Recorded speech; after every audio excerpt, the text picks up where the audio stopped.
I am pleased to be up here with Laura because I have admired the work that COLab has done for a long, long, long time. Laura Frank, of course, is someone who has been doing this in the work, of journalism, and I can even say real journalism, for a very long time. She is the executive director of the Colorado News Collaborative, known as COLab. You heard me just say that. Statewide nonprofit supporting nearly 200 local news outlets through collaboration, innovation, and shared civic information projects. And they do have some projects. She'll share some of that with you this evening. She's also a visiting professor at DU. And as a journalist and educator, she works, get this, in the intersection of media, community, and democracy. Hello, somebody. To strengthen news. Yes, news needs to be strengthened as a vital public service for all Coloradans. Now, something else that is very, very worthy, and she certainly is somebody that I've congratulated.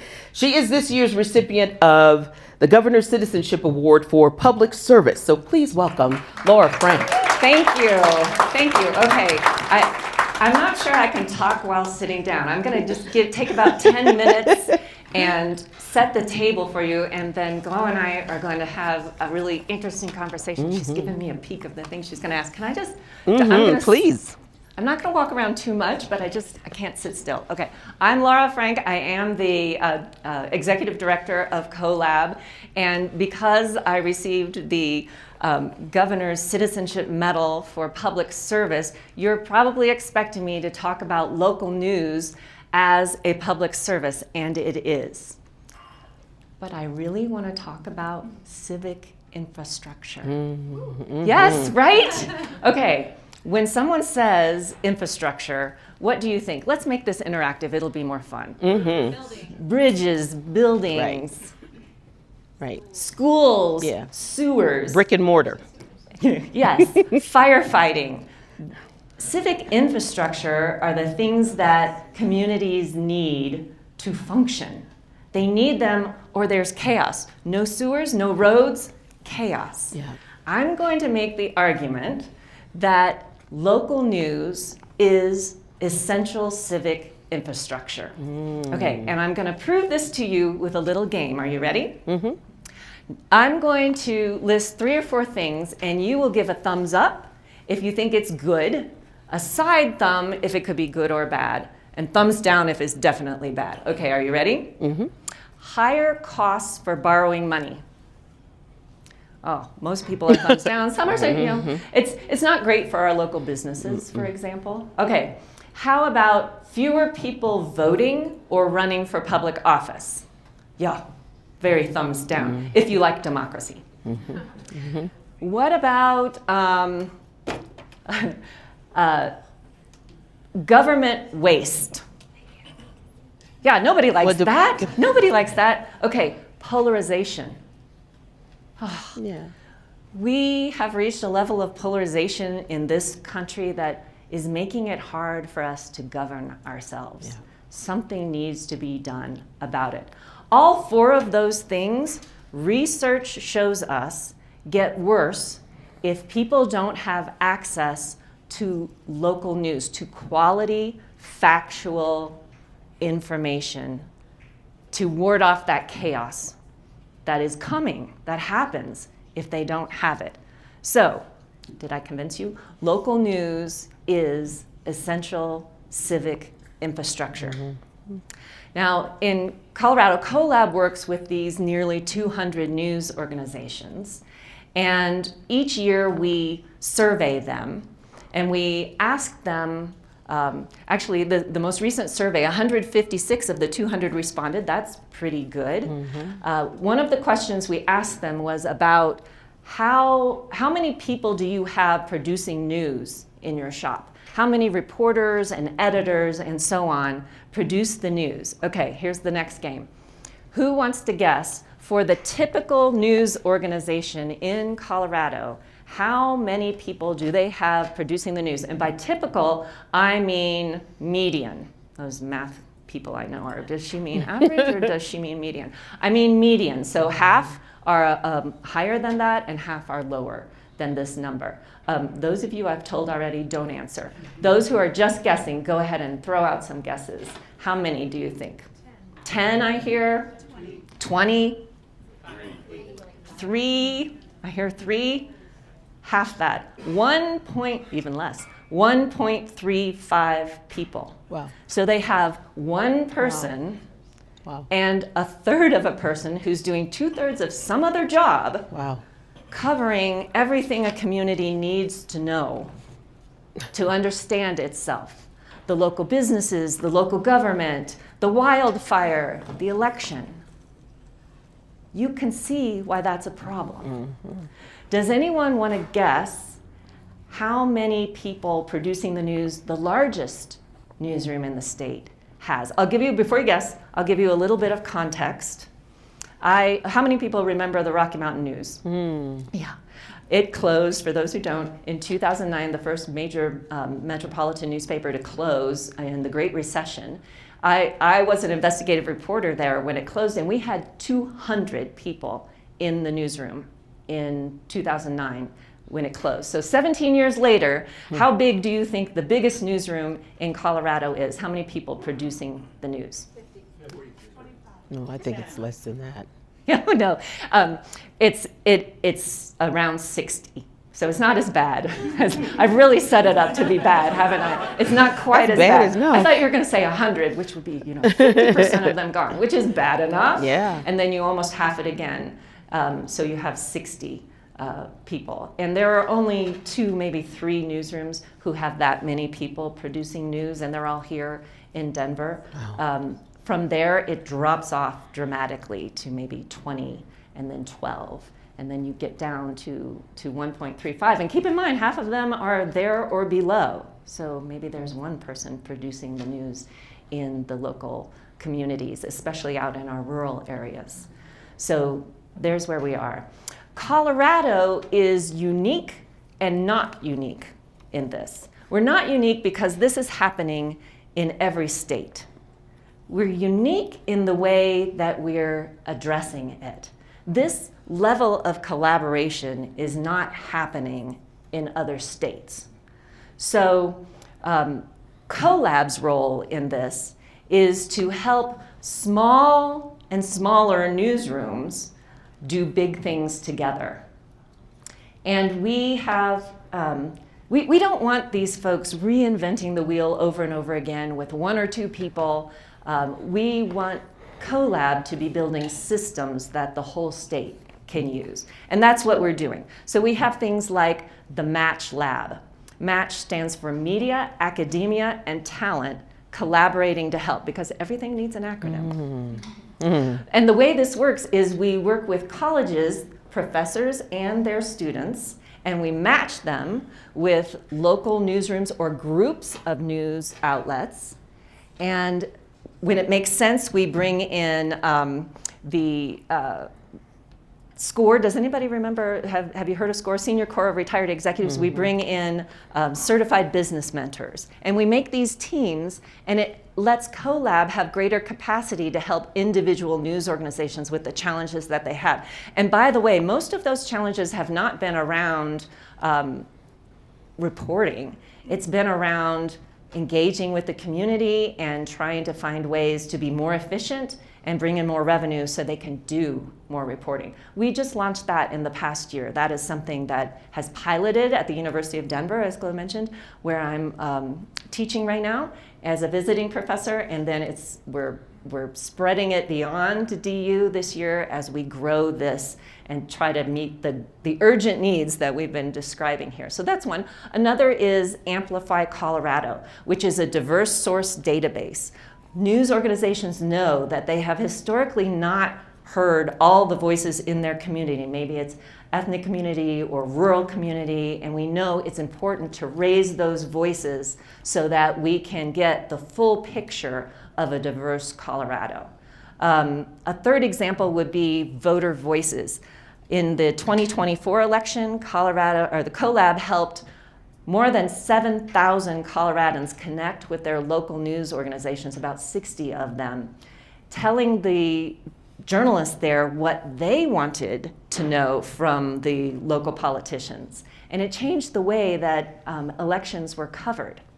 So all of these things are things that help that information flow in the infrastructure, in the civic infrastructure. But I want to plant a seed because information is not enough.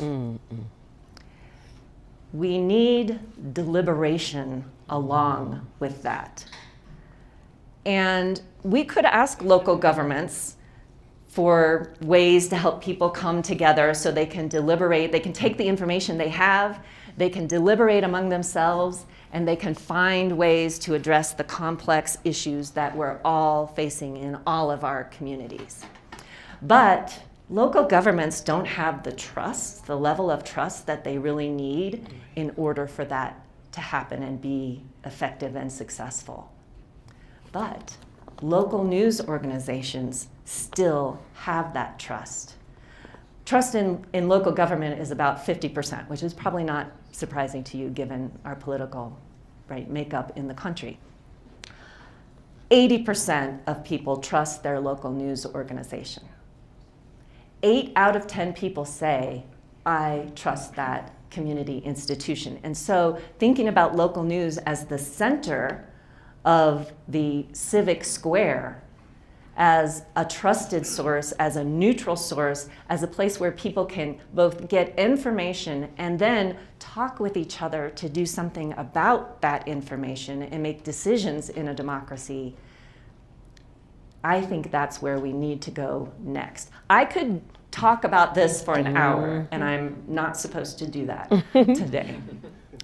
We're going to talk about the public side of everything, but I want to plant that seed because maybe we'll come back and do another hour on that sometime later. So coming back to the central question then is, what can each of us do to ensure that local news remains the essential civic infrastructure and successfully fulfills that promise?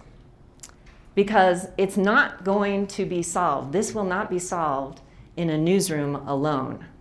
We need newsrooms and boardrooms and classrooms and living rooms and rooms like this.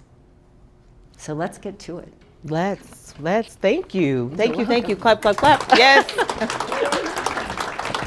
Thanks for letting me move around.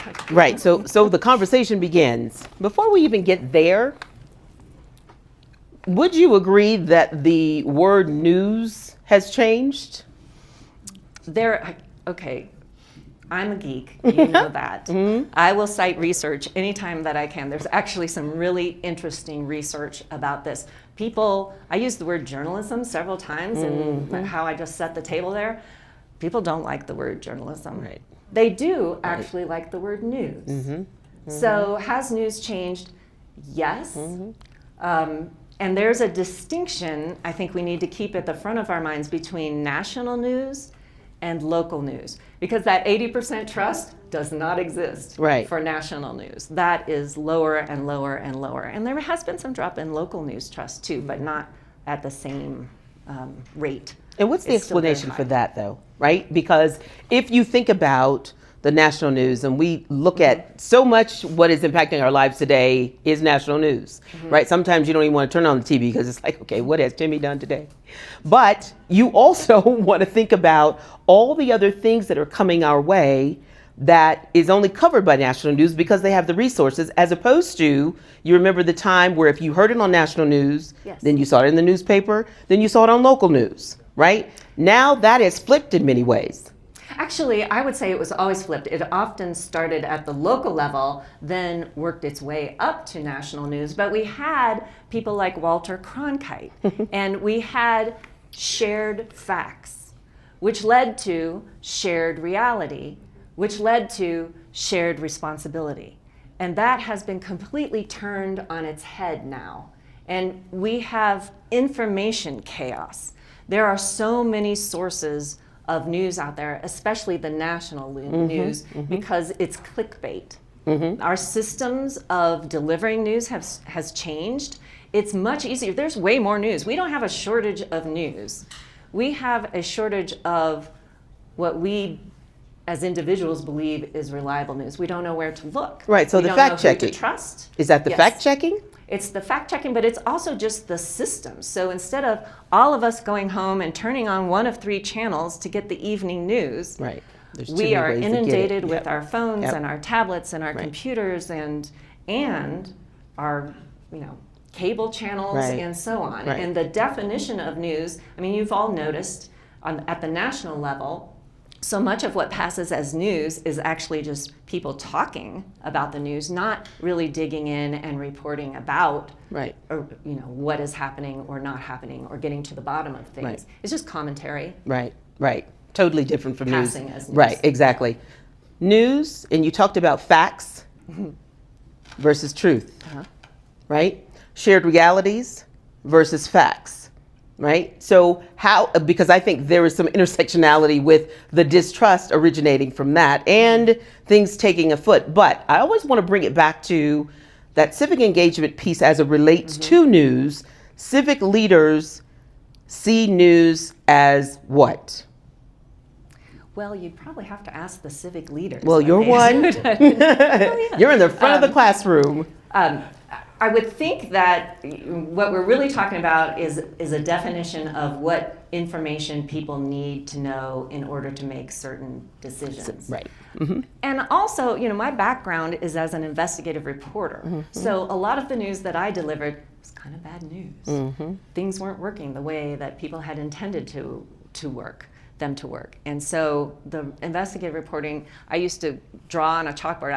I can't sit down and talk. I also have a hard time communicating without a whiteboard. I should have brought my whiteboard. But I used to draw a picture, the line that went up here is how things are supposed to work, and the line that went down here is how they're actually working, and the gap is the story.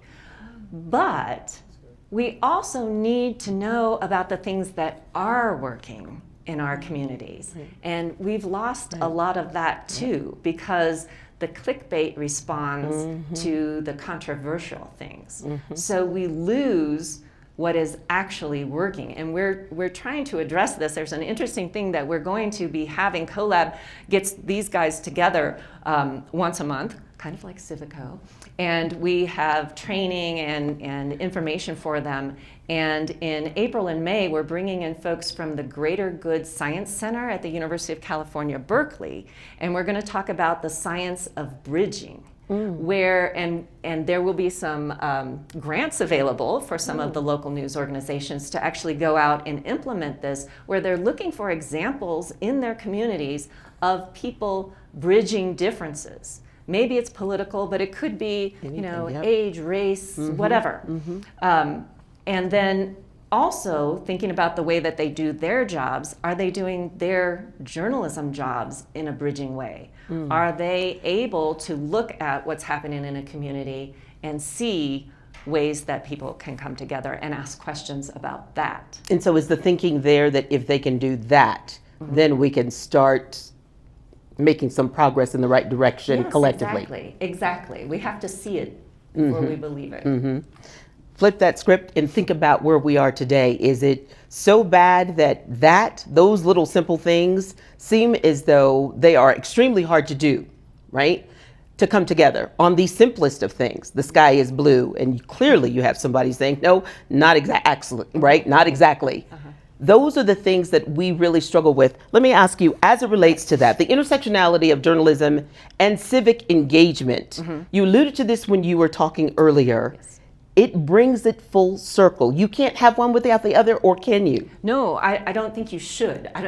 Whether you could or not, and I think you just should not. The way for us to get to a place, I think all of us here have had enough experience to know when something is broken, it's an opportunity to build something better. Right. And that's where we are with local media in Colorado and across the country. we have an opportunity to build something better, a system that was better than we had before.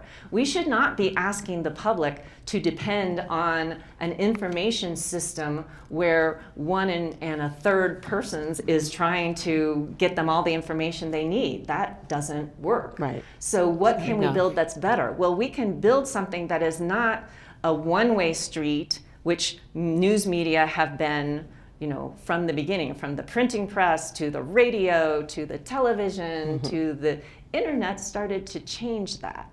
So we have opportunities now to build a system that is better than the system that we've had for the last 250 years. The civic engagement of where we are today and the leaders that we have in this space, depending on local media, right? Depending on local media more so than national media.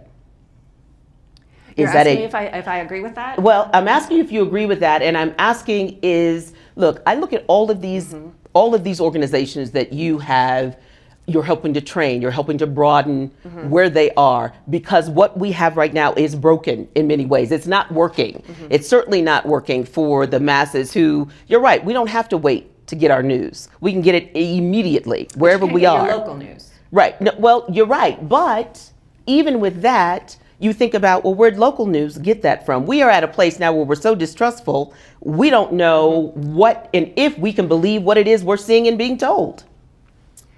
How can you be civically engaged and not believe that? I have an answer for you, Glo. We are right now in the middle of, I don't know whether to call it a campaign and a project, and it's called Free Press, Free Country. And we are going around to different places around the state, and we're bringing together, so for example, we just had one in Durango, and half a dozen news organizations in Durango, the public radio, the local newspaper, the online only news that was there. Everybody came together and we showed a film by a Colorado filmmaker. It's called Truth Be Told, and it pulls the curtain back on how local news is actually produced, and I commend it to you. It's fascinating if you haven't ever seen how the sausage is made to understand what our local journalists, who are our neighbors living in our communities, experiencing whatever we're experiencing in our local communities, experiencing that themselves, what the links they go to get the information for you. And so we watch the film together, and then we get in little groups, around a round table, and each table has a journalist at the table, and usually students and members of the public, and they have a conversation about, okay, what do we do now? If this is something we think is important, and most people agree that it is, then how do we change the dynamic? And it's been fascinating to watch those conversations evolve. So like I said, we've done it in Durango and Colorado Springs, and we've got about a dozen other places during the year that we will be hosting these, so that people can actually understand, how is this done? Right. Because journalists have not done a good job of telling their own story. And they, if you're able to believe that the fake news and the enemy of the people, and people just make up quotes or things like that, then you've never met, most people have never met a reporter in their community. But when you get to, you understand then what they're doing on your behalf. So you just hit on something that's a pet peeve of mine, and I'm sure I'm not alone. Fake news. The words just make me cringe, right? Because I think in many ways it feeds into a narrative that helped us erode what it is many of us work so hard to obtain. Sure. Because I think it's a privilege to have folks tune in to you, right? You're on their TV, you're on their radio, you're in their newspaper, you're in front of their room. There's a responsibility that what comes out of their mouths should be factual, based on facts, right?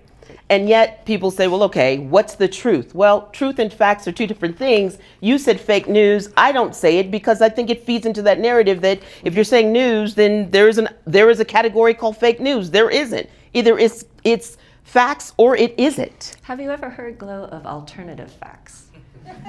Yes. I don't believe in that either. Yeah. I think you're right. I don't think there is really such a thing as alternative facts, but some people have been pushing alternative facts. Of course which they have. We used to call lies, but They are lies. Then we should push back. well, and in fact, I think the only place we can push back is on the local level. I actually think it's too late at the national level to fix this. I think we have to fix it in our backyards. And then we grow it. So take care of your home first and then. Exactly. Okay. Exactly. Okay. It can grow from there. I hope it can grow from there. That is the hope. But we still, in our communities, rely on each other for working together and solving problems, which I believe is how this country was supposed to be working. And we have a chance, we all have a chance to strengthen that if we work together. Right. And people actually love to, humans, think back, humans are really, really good at working together. That's how we got where we are today, working together. So it's the only answer. Can we take the politics out of news, or will we always live in a world where journalism is a part of news? I was going to say politics in this space, but you can't separate one without the other. It seems to be a time where, and I'm sure Rocky Mountain News, we were a much better news town when we had two papers, right? When you had that competition because you were constantly fighting for and putting the best product out. The same thing in news. When you look at where we are today and the regurgitation of the same things you'll see, traditional news, you'll see it at 5 a.m. You'll see the same soundbite at 10. You'll see the 12 and 4 and 5. And you think, okay, either somebody is lazy. And I've been in those newsrooms where you're like, we got more than one soundbite. How do you say to civic engaged individuals who do want to affect change, how do you say to them, look at local news for that way, and you don't know whether or not they're members of COLab? Well, there's an easy way to tell. If we go on to the next slide for just a second, if you don't mind, Erin, thank you. If you go to colabnews.co, and here I'm going to jump up again because you can get this QR code. That's what the page looks like. Up at the top, there's a button that says Find Your Local News. That's right. If you follow this QR code, it will take you there. And you can find your local news sites. And my message today would be support those local news sites. That's what you can do. Right. Support your local news. Can you imagine any industry you can think of? If you took out half the people that used to be in that industry, even with improvements in technology and so on, they could not continue to do the same job they did when there were twice as many of them. Right. That's what's happening now. So are they using the same soundbite over and over again because they're lazy? No, they're doing it because there's 1.35 of them. Let's do it. And they didn't have time to go get another soundbite for you.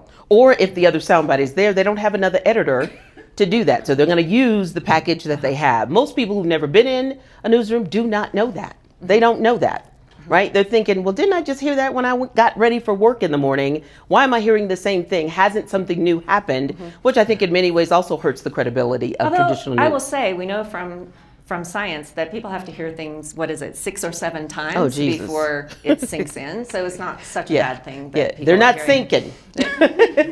But to your point, to your point, I think, Laura, as we look at the world of local news and how COLab has taken it and really brought in the intersectionality of being civically engaged, and this is why you need to be civically engaged. That is a milestone. How did COLab come to be and even recruit these many news outlets that they say, well, we trust you to train and help us learn this better and do it better? Interestingly, COLab has never recruited a single news outlet. They have all come to COLab. COLab was born at the same time as COVID. Because it's a really good idea to start a new nonprofit when there's a global pandemic. But I do think if there was any bit of a silver lining.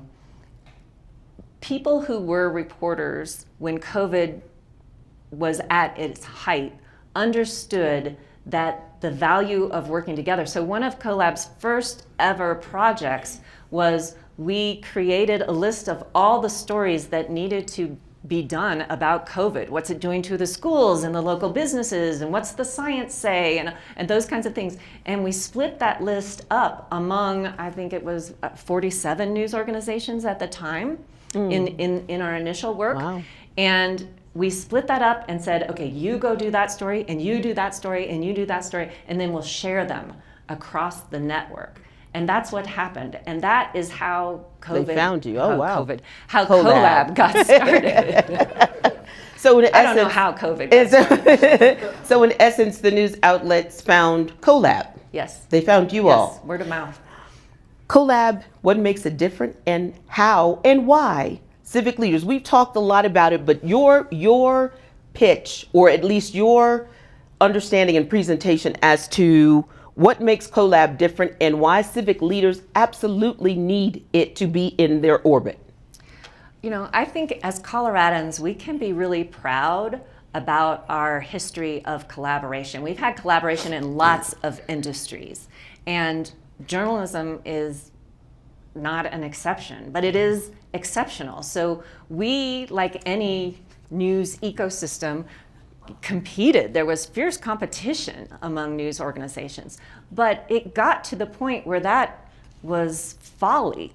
And we began to understand that actually working together better served our communities. So the story you did, and the story you did, and the story you did, if we share them with every other news outlet, then all those communities get the benefit of it. And it doesn't hurt you with your community and audience, or yours. So we learned that collaboration is actually a better way to work, but we really didn't have a choice. There wasn't an option to keep going it alone for most news organizations. Because they could, really. Economies of scale, no doubt. Economies of scale. How do rural, urban, and even tribal or even multilingual communities shape the ecosystem in this space, Laura? We are really lucky in Colorado. I mean, if you look, can we go back to that other slide? Sorry, Erin, thank you. If you look at the news organizations that are collaborating here, we've got urban and rural and suburban. We have ethnic and for-profit and nonprofit, public. We have every platform: television, radio, newspaper, digital. So that diversity, people learn from each other. So it's not just the big organizations like 9 News or Colorado Public Radio who are driving everything. Great. It's some of the smaller places are finding things that work. And I will just tell you, none of those big newsrooms at 60 people think they have enough people to do the job they need to do. So they're all feeling very crunched about that. So it's learning from each other and trying things and helping each other and sharing those stories across the network. I want to make sure we have enough time for Q&A. Leslie, will you do I need to wrap? 10 minutes. Okay, good. I'm like, you said wrap and then you said 10 minutes. I'm like, which one am I doing here? Got it. Because I want to make sure I leave time for you all to ask the questions. Thank you, Charles. I saw you move, but I got it. So we are, I think it seems like it's always election season, but certainly we are coming into election season, right? Mm-hmm. Those, Lord have mercy, those entities right now, civic leaders, those who are in our communities, we're all in our communities, where do we go as it relates to COLab that we can find reliable information as it relates to these elections? Well, we've got a couple of things that we're working with any of our, we call them partners, any of our partner news organizations who want to. We are providing infrastructure, because I love infrastructure. We're providing the infrastructure to allow them to do their very own voter guides, but not in the old-fashioned way where you have a whole bunch of stories and you put it into one publication or maybe one website, and then people have to sift through it and like, what congressional district am I in again? Oh yeah, I got to find that. Right. We're going to do it in a different way where all you have to do is type in your address and it will feed you a personalized look at what's going to be on your actual ballot. So then people can spend all their time delving into the reporting that those news outlets are feeding for you to look at what you're going to have to make decisions on. And we have this network. It's called On the Ground Colorado. It's a tool that COLab provides any of these news organizations who want to and who have media liability insurance. That's a necessity, and you would be surprised that not everybody does.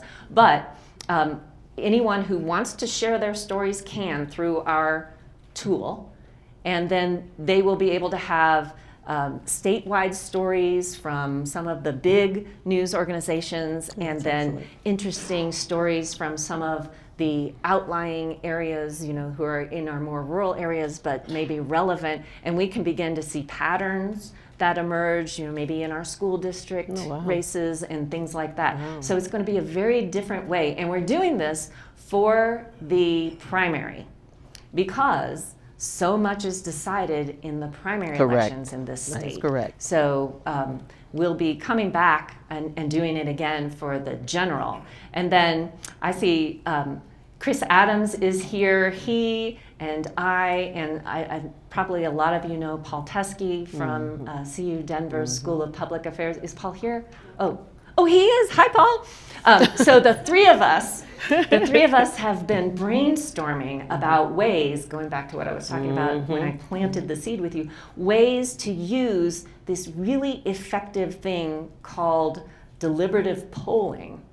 So you can imagine a pathway where you type in your address, you get your ballot, you're engaged now, you're thinking about how you want to vote. Well, now I understand that there are going to be major things on my ballot about how Tabor might affect higher education or a graduated income tax or really big things. Well, now we're looking at, because of the work that people like Chris have done, we're looking at a way to let you roll up your sleeves and figure out, well, with this revenue change, do I want more, public safety, but maybe less library open hours, or what is the trade-off? What is the trade-off? So people get in this simulation and they are learning about the trade-off. Then that level of engagement leads to the next, which is this deliberative polling, which is a way for people to take the information they have, the level of understanding they've just gotten, and talk with each other about what decisions should be being made in our local democracy. Laura, let me bring it back down to the streets. Okay, but can I say one more thing about that? Okay, go ahead. This is the most exciting part, though. Because I don't want that rap, Leslie. I don't want that rap. The science. The science says that this actually moves the needle for people. People change their minds. If they were on the far right or the far left, they come more to the center because they realize, if this is going to work in my community, we need to find a way to figure it out together. And so Paul and Chris and I are brainstorming about how we could test this in Colorado. Okay, I still want to come back and talk about that. Okay, we all. I'm really excited. I know that is really good. But and we've talked about this privately. Everybody can't do everything, but each one of us can do something. So the small actions that we take collectively, what is one of those? A small action that can affect change and make a difference as we engage. Well, I will go back, subscribe, donate, or otherwise support your local news organization. Go to that button, go to that QR code, and figure out who it is in your community and support them. And it doesn't just mean money, although I do mean money, but also share the quality reporting that they're doing. Talk to your friends and neighbors and family about it. Send it to other people. When they have events like this Free Press, Free Country, or other things that we've been talking about today, go to them. They are an avenue for you to be a more crucial part of your community. And that's something we're all hungry for, that connection. Yeah, because you It's a talked about pathway. journalists not really wanting, or I should say, not just about the money, but how we can support journalists. Right. Right. And so that ties into what Yes. you just said. Okay, yeah, because she's rapping me. Okay, so Oh, we've we've got some got questions. questions. Oh boy, I know we got questions. Okay, so Ed, and then you go ahead. And she's coming to get a mic because she doesn't want you yelling, Ed, because you'll hurt your vocal cords. So she doesn't want that because clearly Civico doesn't want a copay. Thank you both. You're welcome. My question is, how do we, as citizens or engaged in community service, like I sit on the Civico board, for instance, how do we use COLab's extended network to amplify what's going on in community or help to learn how to take things out into community through COLab so that, you know, like the great work that we do can be shared among the state even though we're here. Great. Do you think I need to repeat that question for the recording? Okay. So how do you leverage COLab? The entry point is the local news organizations. So it is, the first question is, who is your local news organization who might be reporting about this?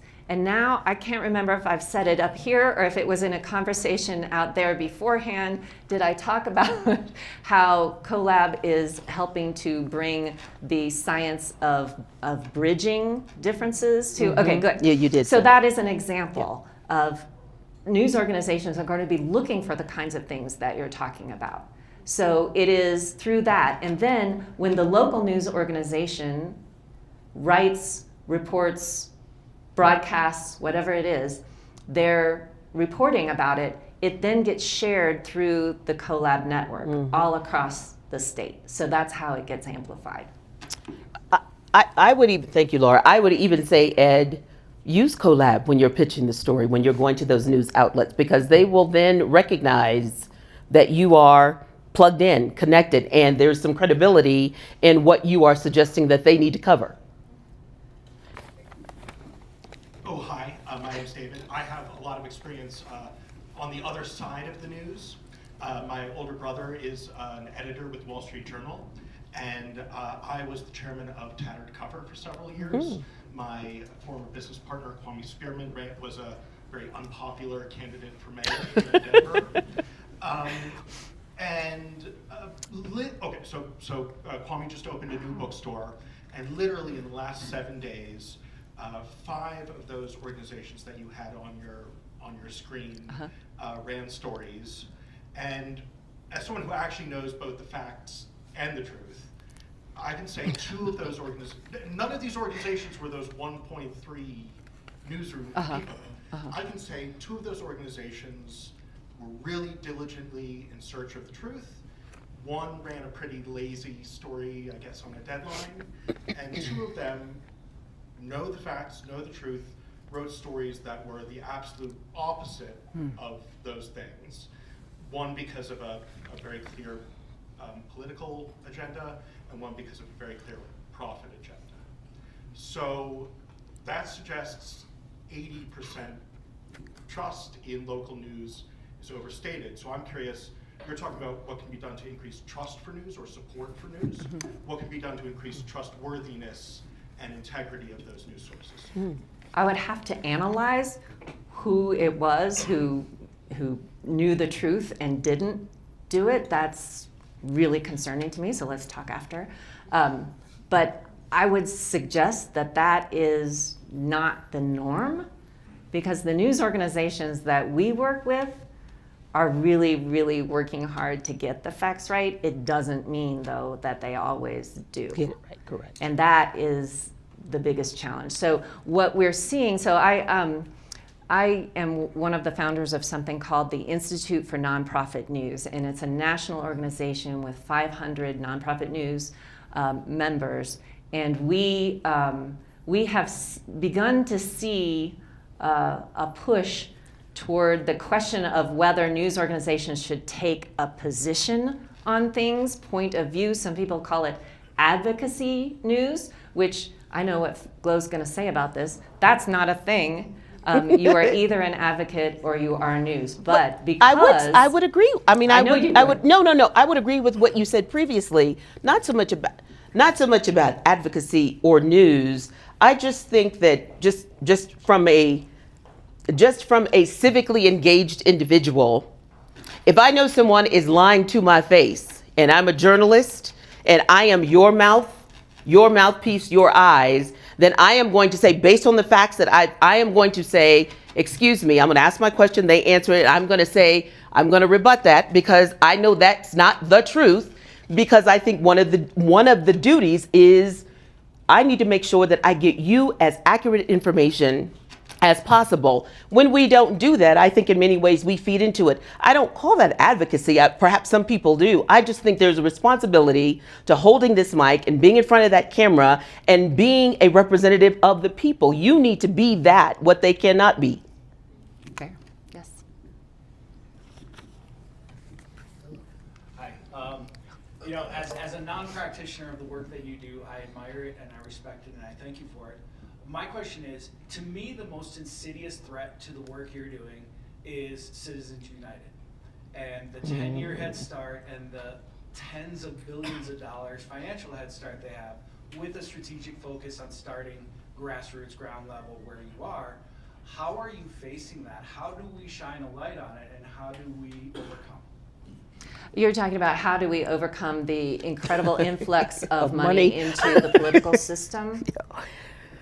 Well, not just the influx of dark money, but the anti-factual of capability The influx of dark money with their strategic plan. It's a great question and it's a huge challenge because, again, we know from the science that misinformation, disinformation, malinformation, which just refers to the level of intent, is very hard to combat after it gets let loose. So even if you tell people, sorry, that wasn't true, that was misinformation, somehow the human brain holds on to what it heard first, and it's really hard to undo it. So the only antidote is to get the good information out first, which Control has the become narrative. harder and harder to do Yep.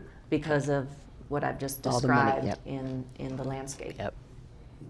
So it's the short answer is strengthen the quality news so that that information gets out. And it has to happen at the local level because it's extremely hard. Misinformation, they know, travels faster than real information because it's harder to put together the real information. It's much easier to make things up. I almost said a word I shouldn't. Okay. Hey, She's my name is coming. Nick Heelman, COLab, 2025 Governor's Fellow. I live in Boulder, and it's a government community in Colorado, highly educated, bookstores do really well in town. You would think that the hunger for media would make it a viable industry, but we've had just a decimation of the news media. Yeah.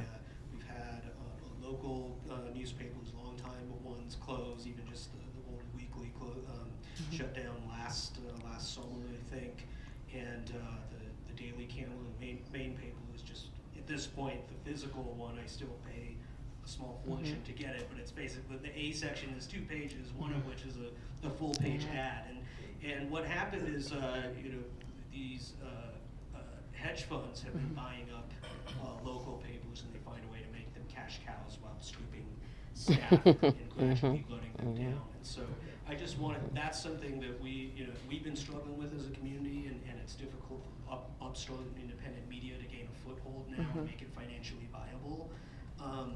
But just both of those aspects, because it's happening in a lot of towns, and it's the same cycle of the big companies coming in and kind of stripping the local media, has all of the negative effects you talked about as far as civic engagement.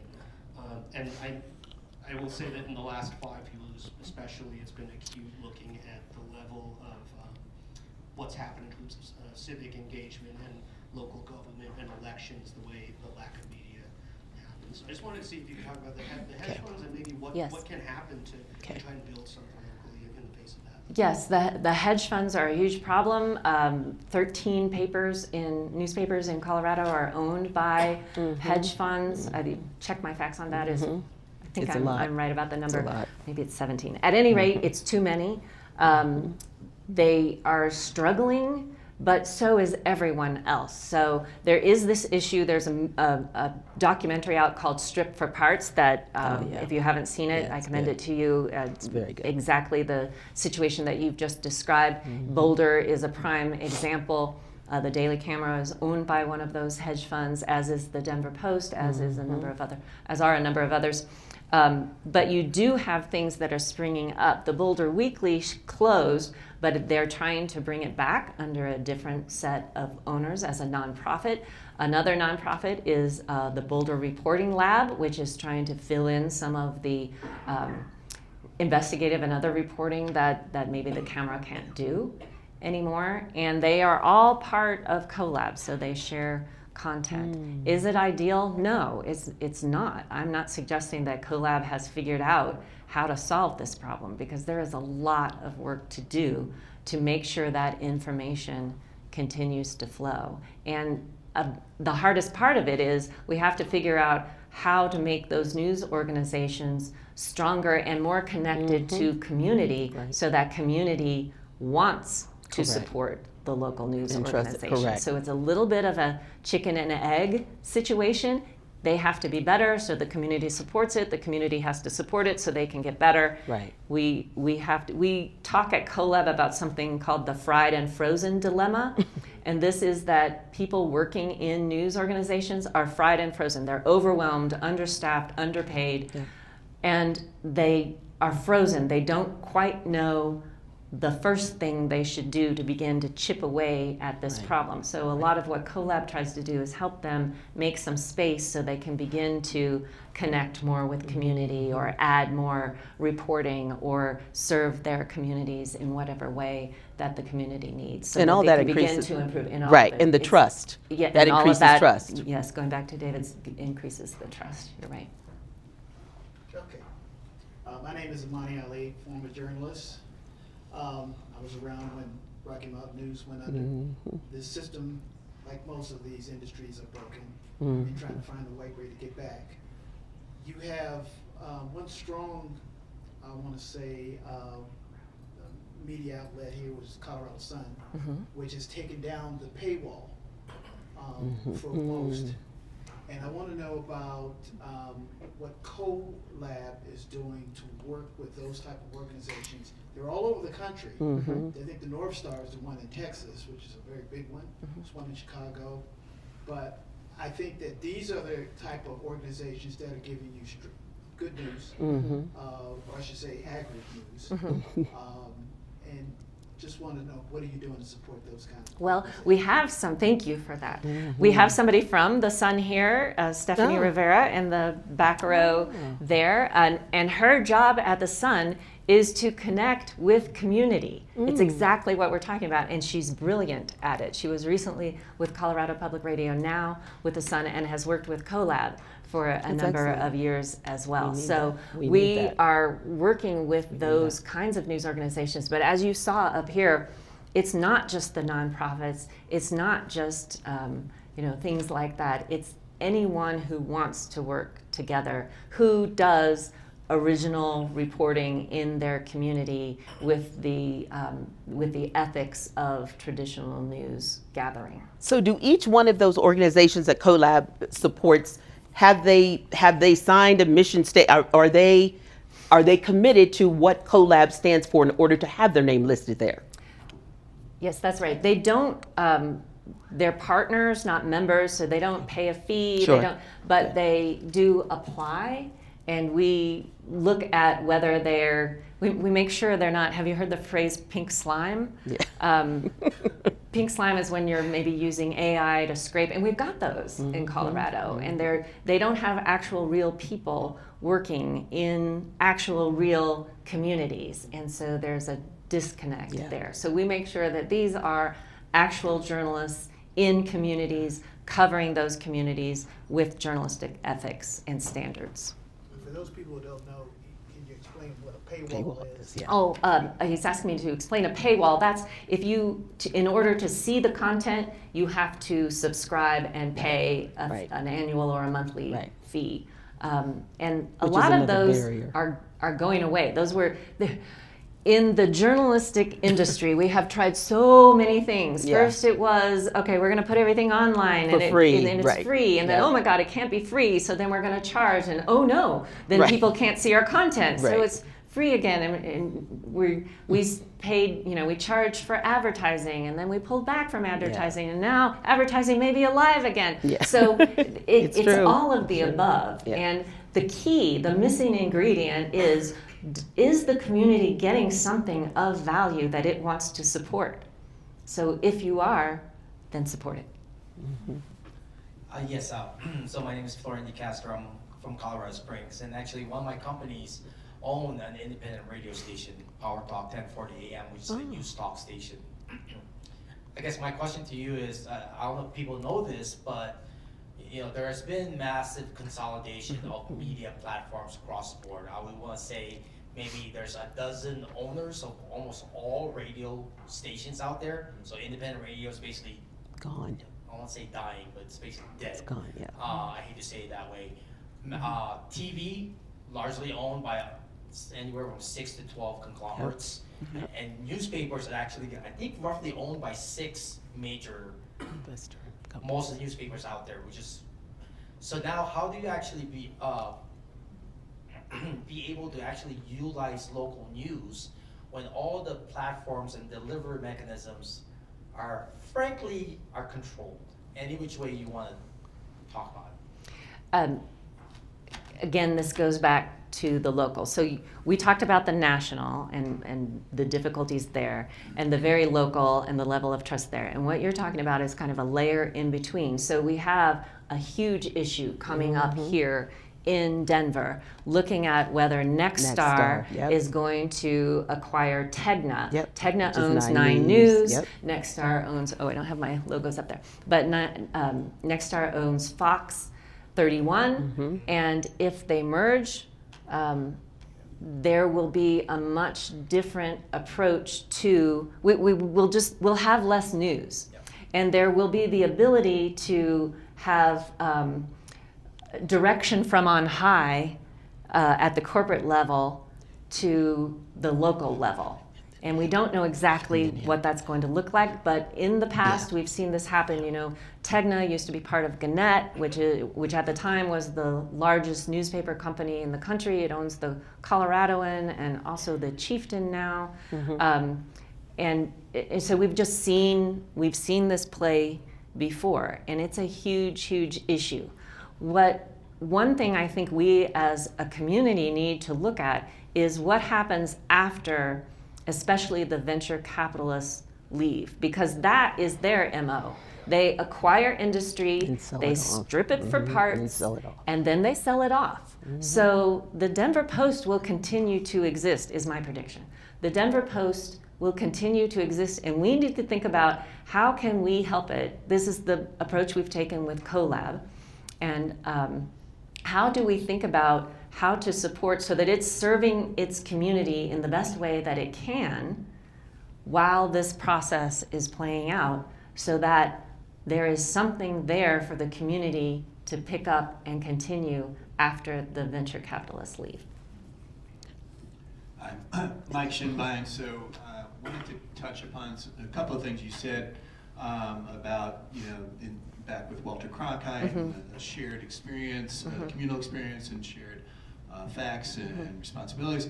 And then, I guess, really with the advent of the smartphone and, the early 2010s, people getting their news fed to them by an algorithm and further becoming disparate information streams. So my focus is really on how people are getting their news and how they will get their news in the near term and intermediate term. And I'm thinking of AI. You referenced, Pink's Time. So what is COLab doing, or does COLab have a position on, if people become even more separated from community in terms of getting their news, and they're just relying on their buddy, their AI bot. You know, does COLab have a position or a way of making sure that facts are getting through into the AI engines and to the individuals who are just relying on that for their source of news? We don't have a way to guarantee that, but what we are doing, that's why we are so bullish on community connection. Because the next wave of AI will be agentic AI. Will you go in and say, hey, my AI agent friend, go out, I really want to know what's happening with the school board. Go out and find it for me. If there is no local reporting, that agent will not be able, that AI won't be able to find it, number one. So that's a problem. So there are burgeoning companies across the country who are positioning themselves to be the middlemen between journalism and the AI companies to say, we want to strike a bargain with you so that you can pay us for our content. And this is a really muddy area right now because we don't know which of those are going to work. They're thinking about different strategies and so on. We don't know if it's, number one, if it's going to work technically. Number two, if it's going to be fair to the local news organizations. And number three, which of those are actually going to turn out on top and survive. So it is, do we have a plan? No. Do we know that we need to be planning? Yes. So, as someone who works for 9 News, I'm in a very interesting position at 9 News because I'm the community guy that really focuses on making sure that 9 News is in community, that we're telling the stories that need to be told. I'm leading the northern expansion currently. We have 2 satellite offices now, one in Greeley on UNC campus and one at Fort Collins. So somebody talked about the merger coming up, and here's what I will say. For all of those who have been in media forever, we all know that the media landscape is either changing or dying, either way. And it's important that unless we change how we do news and unless we change how we receive news, that privilege that we have in this country is going to go away. So you've got many journalists across all the media platforms here in Denver, even with my sister stations, that are really focused on doing good news, and they're really focused at digging, and it goes back to that process. Is it pink slime? Is it AI? Or is it really investigative news? The one thing I will tell you about the news landscape, part of the issue with the newspapers as well, it started with the conglomerates buying them up. Yes, that played a part in it. But we also played a part in it as media, not just media, but as community, when we don't support those platforms that need our support, whether it's Rocky Mountain PBS, whether it's CPR, whether it's The Sun, whatever those local reads that we love to get our news from, we also have to own the responsibility. So I look at the merger as it is truly an opportunity. We've been at Tegna been undergoing significant change over the past year and a half with our CEO, moving more towards the digital platforms and really growing those, expanding those. For those that watch 9 News, you've noticed that we've increased the news coverage now. So we've added 2 additional hours in the morning. We've added more news in the afternoon. Because what we're learning, or what we know, is that people trust people. They don't trust national people, right? So when you talk about community, it's about us as community working together to support each other. And so that's where you begin to build that trust. So lastly, what I will say is that the news stations, for instance, there's all this going on with CBS, and the new person they brought in, and there's a lot of fear around that. You have the power because media is dependent on ratings, whether it's digital or whether it's linear, TV or digital. you have the power of the purse. And when we stop supporting media that we feel might not be telling those accurate stories or representing the communities that we live in, that's the power you have. So we also have a responsibility as community, not me just being in the media, but as community to take a stand and to support those that you feel support you. Jesse, if I can just chime in on that, and Laura, I want to get your take on this as well. To your point, it is ratings, and you're absolutely right from that standpoint, and it is community. Most of us, you'll say, I got this to do, I'm busy, I can't.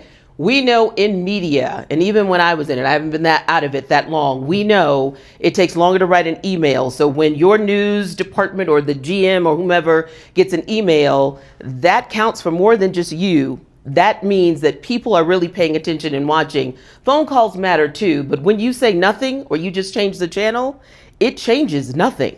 That is absolutely right. You absolutely must engage. It is all part of being civically engaged, and you say, I ain't got no time for that. Then we get what we get now. Is that all on you? No. The local piece, what I love about COLab is they're saying, you know what? We too are retooling, and those who want to come in and be a part of this, that is a good thing. But it is not just on one entity, because you're right, the money from those who want to put out misinformation or even want it to be negative or not useful, those pockets are deep. They're extremely deep. But Jesse, before I give it to Laura, here's the piece that gets me. When you start talking about Nexstar coming in and buying Techno, and we all watch 9 News, I watch them all. There's something about one entity coming in and owning everything. If I'm there, I know good and well, I'm like, now I'm concerned, because I'm going to have a problem with somebody saying, Glo, you know what? I know you think that's the truth because you read that, you saw that car hit that dog, but that's not the truth. Now I'm oversimplifying, but those are the things that come into play when you start talking about 1 or 2 entities controlling all of because at the end of the day, you're like, I need a paycheck, right?